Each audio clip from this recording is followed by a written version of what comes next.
Hi, welcome to our pre-calculus. Today's topic is using Pythagorean identities to simplify a trigonometric expression.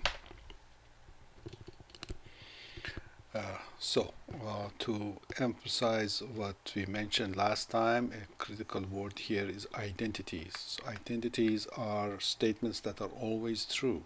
So for example, we said if you write x plus 1 squared is equal to x squared plus 2x plus 1, the sense of this equality isn't that we are looking for a solution for this statement. Rather, we are saying that the two sides are equal regardless of what value x has. So identity is always true statement. Okay, what we have in mind now is to go look at Pythagorean identities. These are the ones that we have in mind. Why are they called Pythagorean identities? Because they are all driven from Pythagorean theorem. So you remember in the Pythagorean theorem, if you had A, B, and C, let me correct this thing. Sorry. So this angle is called U here. So you remember, if this is a right angle, then a squared plus b squared is equal to c squared. So that by itself is an interesting problem in geometry. Let's assume that we are all familiar with that. Next, we want to extract these identities from it. So we want to see the first one, second one, and third one here. These Pythagorean identities. How do we extract them? Well, one way is to go and divide all sides by c squared. So I divide by c squared. So what do I get? A over c, you remember, that is cosine of the angle that we have here. Cosine of the angle u, that's what a over, let's write a over c is cosine of u. Then a squared over c squared is cosine of u, the whole thing squared. And as a matter of abbreviation, we write this in as cosine square of u. So the meaning of that notation is to figure out cosine of u and then square it. Similarly, b squared over c squared is, well, b over c, of course, is sine of u. This is sine of u, the whole thing squared, and the abbreviation for that is sine square of u. Well, c squared over c squared is of course just 1. So we replace a squared over c squared, we replace it by cosine square of u. b squared over c squared, we replace it by sine square of u, and the whole thing adds up to 1. So this is perhaps as famous as the Pythagorean theorem itself is in fact equal or equivalent to it. How about the other one? Well, let's write meaning this tangent square plus 1 is secant square of u. How do we extract that? So let's write again. Sorry, I have a squared plus b squared is equal to c squared. Now I divide everyone by a squared instead of the what we had, so I just divide by a squared. Well, what is a squared over a squared? That's just 1. What is b squared over a squared? Again, b over a is just tangent of u, and if you square this, our tradition is to write the exponent on top of the name of the function. So b squared over a squared is just tangent square of u. Okay, how about c squared over a squared? Well, I have c over a. What is c over a? C over a is of course hypotenuse to adjacent. That becomes secant of u, and c squared over a squared will be secant square of u. So what we got here is the second identity that we have. Tangent square of u plus 1 is secant square of u. Similarly, cotangent square of u plus 1 is cosecant square of u. Now, the identities that we just looked at, you can write them in a variety of ways. Like, for example, sine square of u plus cosine square of u equal to 1. Of course, this is same as saying sine square of u is 1 minus cosine square of u. Or same as saying cosine square of u is 1 minus sine square of u. These are all saying the same thing.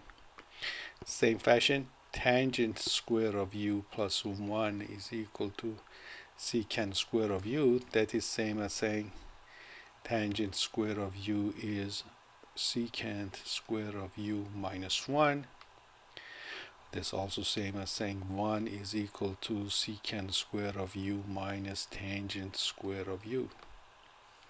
So you can rearrange any of these equations in a number of ways, and they are all expressing the same fact. It's the same identity.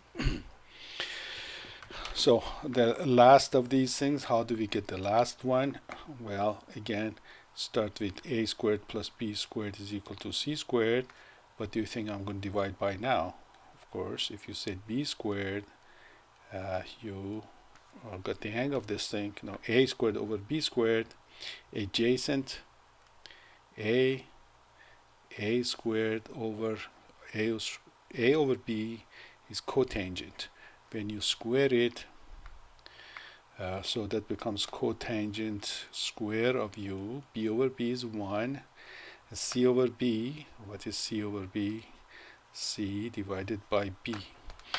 Hypotenuse by opposite.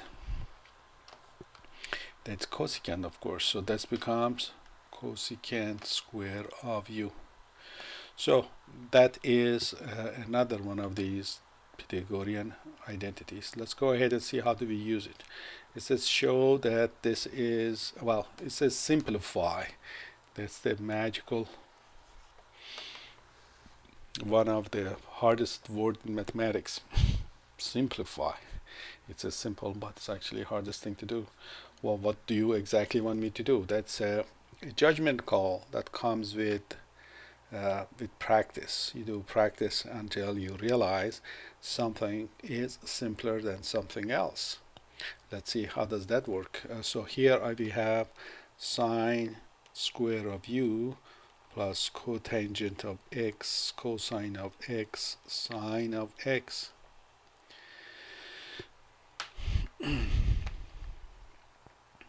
One of the primary things to try is to replace all of your functions by just sine and cosine. So here, let's follow that advice, see where do we get. So first piece, we leave it as it is. Cotangent, you remember cotangent, here, where was the cotangent? Is, cotangent, cosine over sine. So let's see cotangent. So I write cosine over sine, and then I have cosine and another sine. Now we notice that the cosines, interesting.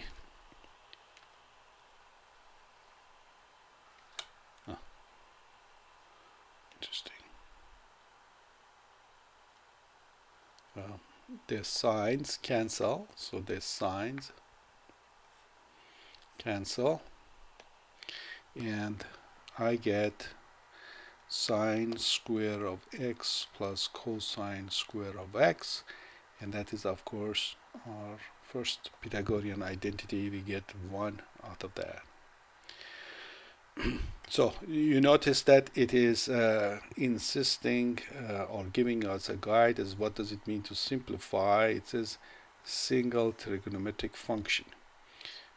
Let's see. Let's look at a few examples to see a single function or a number.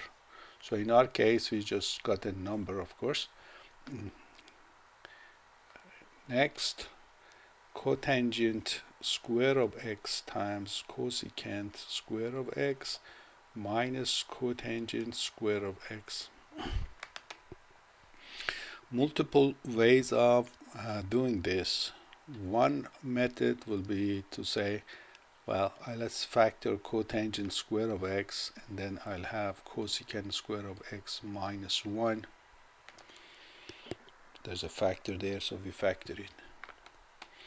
Now, does this remind us of any of our identities? Cosecant square minus 1. Let's see if we can see that here.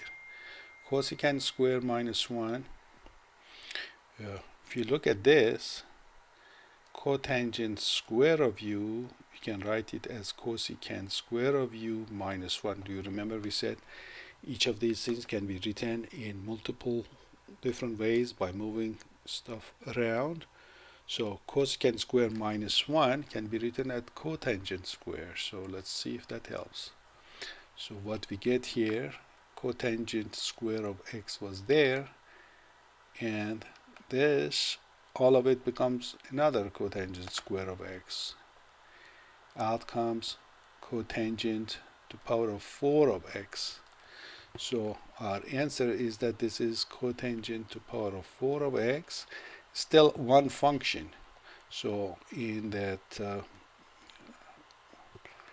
list of functions that are available to you, you use that power boxes to arrive at what you are looking for here. So that is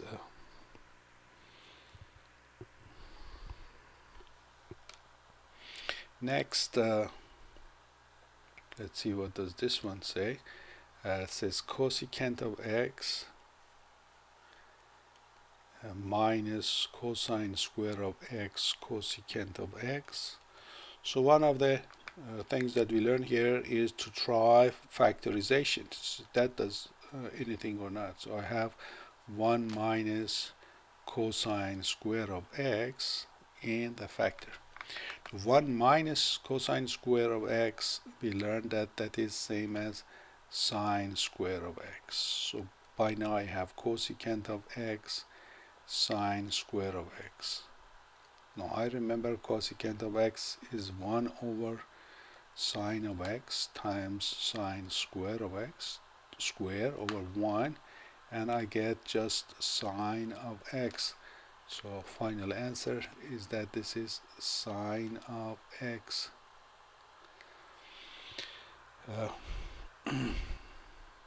So I recommend you try to cycle through all the available problems in this section, go through all of them, and try to reduce your time for solving any of these things under 30 seconds. Of course, on a exam or something, you might have several minutes for answering this question, maybe typically like 3 minutes, maybe 4 minutes even. But you want to think about ahead for calculus. In calculus, this is going to be one step of a problem that might have perhaps 50 steps. So these things have to happen on a quick basis to keep the conversation flowing. Otherwise, the interruption is going to prevent understanding of the problem. So this has to be done quickly so that whatever you are going to face in calculus or other courses coming up, that those things can be done in good time. Okay, so I hope I've convinced you to do as much practice as you can. So let's get ready. Okay, until next time, good luck and God bless.